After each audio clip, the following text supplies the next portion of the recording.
for the record, and you can bring the panel in, and we'll need to make sure they're in the right order. Only so that we can. All rise for jury.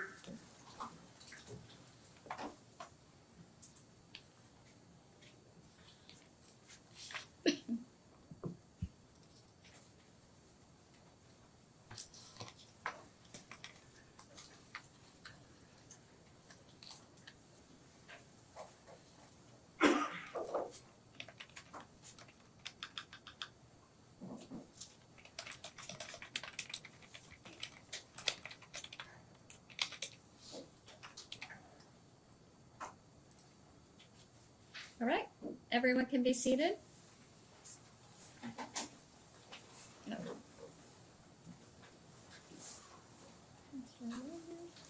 All right, thank you for your patience, and I'm going to read out the names of those who have been selected, if everyone would remain seated, and then at that point I will then excuse the rest of you. For those who are excused, I want to thank you on behalf of all of counsel in the court for your candor and your time and attention. Obviously, the role that you all serve is very important. If you weren't here, over in that room or in the box in here, nothing in this building would ever get done. So it's really important that you showed up. You'd be surprised how many people do not come when they are summoned for jury duty, so we really appreciate you doing your public service. So those who have been chosen are Stuart Houchin, Ashley Ritchie, Lydia Dixon, Robert Berry, John Scholl, James Ford, and Trevor Gish. So if those 7 people would please come forward.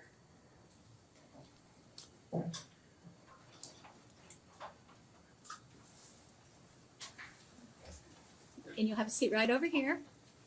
Sit whatever you like.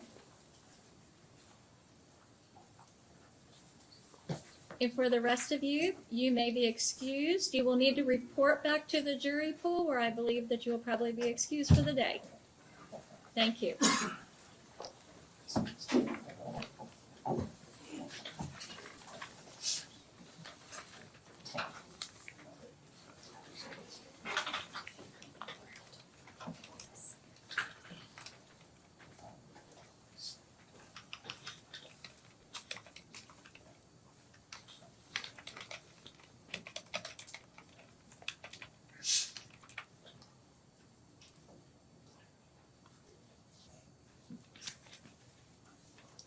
All right, so this is always a part where we never know if people are happy to be here or really wish they had left, but we really want to thank you. As I said, the role that you serve is very important. I am now going to give you an oath, and if you will please raise your right hand, you can stay seated. Do you swear or affirm that you will impartially try the case between the parties and render a true verdict according to the evidence and the law, unless this case is dismissed by the court? Yes. Thank you. You can put your hands down. So this is going to, the proceeding, the trial today is going to go in the following order. The county attorney will make an opening statement outlining the case for the prosecution.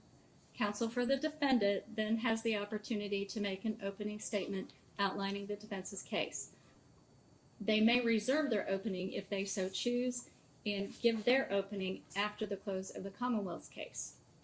After the opening statements, the Commonwealth will introduce their evidence by witnesses or exhibits. At the conclusion of the Commonwealth's evidence, the defendant may either make their opening statement if it was reserved, and they have the right to introduce evidence. However, the defense need not introduce any evidence because the burden is on the Commonwealth. If the defendant does choose to introduce evidence, after the defendant finishes, rebuttal evidence may be presented. The court will then instruct you on the law of the case, meaning I will read the law of the case to you. At the conclusion of those instructions, the attorneys will present their closing arguments, first the defendant and then the Commonwealth. You will then retire to the jury room, which will be back here for your deliberations. The first thing that you will do is elect a foreperson who will direct the discussion, and then you must know that opening statements and closing arguments made by counsel are intended to help you understand the evidence and apply the law, but they are not evidence and they shall not be considered as evidence by you. All the evidence that you hear will come from this chair over here or as exhibits that are introduced by the court. The law to be applied in this case will be contained in the instructions that I give to you, and you must accept the law as given to you by the court, even if it is not what you think the law should be. Anything that we need to do? Okay. All right, we will be good. Thank you, Your Honor. May it please the court. One thing I would like to know, I just want to tell you that I am keeping a record in these courts. The court keeps the record, and so if you see me up here typing and things, that's what I'm doing. So I'm not paying attention. Just so you're aware of that. So you may proceed. Thank you. On October 2nd, 2022, there were two gentlemen sitting in their cars at a red light on Preston Highway here in Louisville, one in front of the other. Okay. It was an early afternoon, around 1 p.m., between 1 and 2. Very clear day, great weather. And I'll be honest with you, I don't know where those gentlemen were headed that day. I don't know what was on their mind, what their plans were. But what those two gentlemen did not know is that the defendant, Jeffrey Edwards, had consumed, by his own admission, 5 or 6 drinks earlier in the day. And what they also didn't know is that Jeffrey Edwards decided he was going to get in his pickup truck and drive that day. Those two gentlemen who were at that red light, 2 separate vehicles, their day and the coming weeks ahead for them was drastically changed when Mr. Edwards plowed into the back of that first vehicle, causing a chain reaction crash that ended up damaging both of the cars. A bystander called 911. Police were dispatched to the location of the accident, and Officer Purcell was the first officer there. Officer Purcell is very experienced. He's been with LMPD for 15, almost 16 years. He was the first person to arrive on scene that day, and he knew almost immediately, within just moments of speaking to Mr. Edwards, that this was not a person who was in any condition to be driving that day. He's had quite a bit of training and experience dealing with accident scenes, things of that nature throughout his career. And he knew that Mr. Edwards should not have been behind the wheel. We're going to watch his body cam today. That body cam was turned on, it was working. It recorded his whole interaction with the defendant. We're going to be able to see the demeanor of the defendant, the way he was answering questions, his ability to respond to officers and convey information to them. And what we're going to see is a person that struggled to speak coherently. He couldn't really respond to the officer's questions at all at times. Officer Purcell gave the defendant the opportunity to do field sobriety tests. We're going to hear from the officer a little bit about what those tests are, what sort of things they typically show, and why officers do them. But when he was given the opportunity to do a field sobriety test, he wouldn't do it. He refused. And the defense may try to talk about some medical reasons, but I think when you look at the totality of circumstances, it's going to be very clear to you guys why he refused to do those tests. Also on that body cam, we're going to see perhaps the most important fact of this whole trial, which is that the defendant admitted to Officer Purcell that he had had 5 or 6 drinks. Remember, this is about 1 o'clock in the afternoon at this point. Officer Purcell knew he couldn't let Mr. Edwards continue driving. I mean, he had just caused a pretty serious collision. Had he just released him and said, okay, you're good to go, we got your info, that wouldn't have been fair to anybody. That wouldn't have been fair to the people at the next intersection if he had let him continue down the road. So he placed Mr. Edwards under arrest for a DUI. And he took him down to LMDC jail.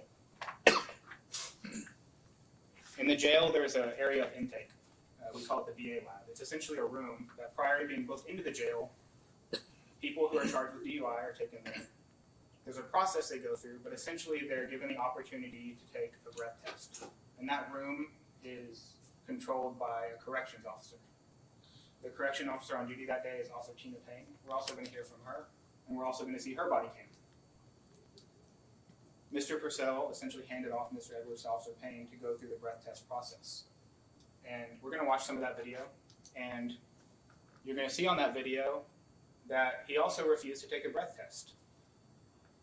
And I'm going to argue to you that after the evidence is presented, that refusal is because he knew what that breath test would show. He may have not known the exact number that would have popped up, but he knew he didn't want you to see it. So he refused to take that test as well. Although we don't have the field sobriety test due to his refusal, and although we don't have a breath number due to his refusal, I'm confident that by the end of this case, you're going to have all the tools you need to make the finding that he was in fact impaired. Based on how he looks in the video, based on his statement to the officer, his admission that he had had 5 or 6 drinks, and most importantly, based on the way he was actually driving. I mean, we're talking about somebody who rear-ended 2 cars in broad daylight on a clear day. So at the conclusion of this trial, once you've heard all the evidence and seen those videos, I am going to ask you to render a verdict of guilty to the charge of DUI so that justice can be done in this case. Thank you. Ms. Rich? I think my favorite part, you're going to see a video with blood pouring from his mouth. You're going to see a video where he has no teeth. And he gets into the BA lab and they go, "What happened?" And you're going to see that 30 minutes into it was the first time anybody even said, "Do you need help? Were you in an accident?" You're going to see that every single thing that they're reporting as intoxication is the fact that he just smashed his face against a steering wheel. You're going to hear him say 3 times, "I can't smell alcohol. I can't smell alcohol. I just can't smell any alcohol on him." And they're here saying that he's intoxicated. Let me go over a little bit of backstory. Remember, the officer arrives on the scene after the accident and observes symptoms after the accident, not before. He's not impaired while driving, he's impaired after smashing his face. So let's talk about the night before and you'll hear what happened the night before. In reality, Mr. Edwards works for a tow trucking company. He'd been out till midnight the night before. Judge, can we approach briefly? You may.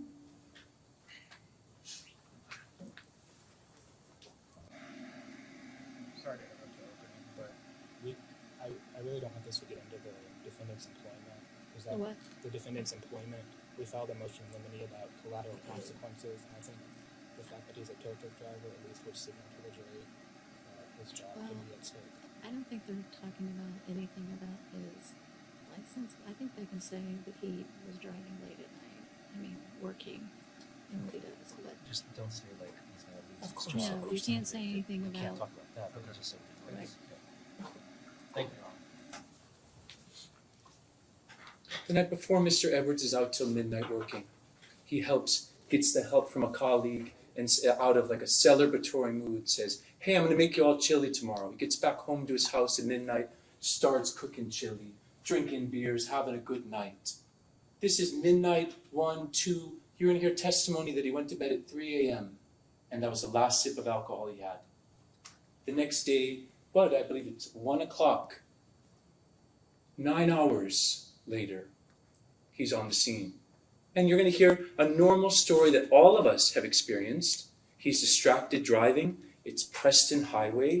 There's like stopped cars and 50-mile-an-hour cars, and one person's speeding past at 70. It's 55 miles an hour, but someone's turning into a gas station.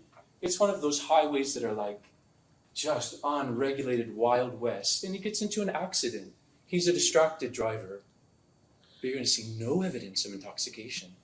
No evidence of any alcohol, no evidence of any drug, no evidence of anything. And I love it. He refused field sobriety. You're going to hear the officer on the hot mic go, "I don't even want to do these field sobriety tests because we're in the middle of traffic." "You don't want to do these field sobriety tests, do you?" "No. Because I have, we're not arguing here. I have arthritis." You're going to see Mr. Edwards' foot. Forgive me. It's like totally misshapen. You're going to see Why? And I'm gonna have a great talk with the officer about it. This is gonna be a good trial. There's a lot here. He refused a breath test? Just wait. How many times he said, I want a blood test? I want a blood test. 10 times. He didn't refuse anything. Thank goodness an officer shows up. Mr. Edwards had just smashed his face. He's standing outside of a car, hunched over the front of the car, having just been in a major accident. The officer comes, oh, you can't even stand up straight. Okay. I'm sure he called EMS right away, right? He never called the ambulance. Not until he gets to the station, and the first thing you're going to hear is, oh my God, do you need medical help? I mean, granted, she's a female, she's more caring, but I don't know. You're going to see an officer who doesn't do his job. You're going to see Mr. Edwards barely able to understand what's being said to him. You're going to see him talking through a busted lip. You're going to see him dizzy and confused. And it's going to be up to you. Okay, where's the evidence of intoxication? You're going to actually have to see some real evidence rather than just, I think it might have been at this time. That's their job to prove the evidence. It's going to be our job simply to narrow it through, simply to illuminate what evidence is not there. So pay attention to what you hear. You're not going to hear any evidence of alcohol. No cans, no bottles, no smell of alcohol. You're not going to smell any marijuana, hear of any other drug of any kind. And you're going to hear Mr. Edwards fully willing, saying, please, I want a blood test. Please test my blood. And you're going to say, no, we don't have to. Jeffrey Edwards at this moment and at every moment is entirely innocent. They have to prove that he's guilty beyond a reasonable doubt. And I guarantee you're going to have doubt. Because I've got doubt.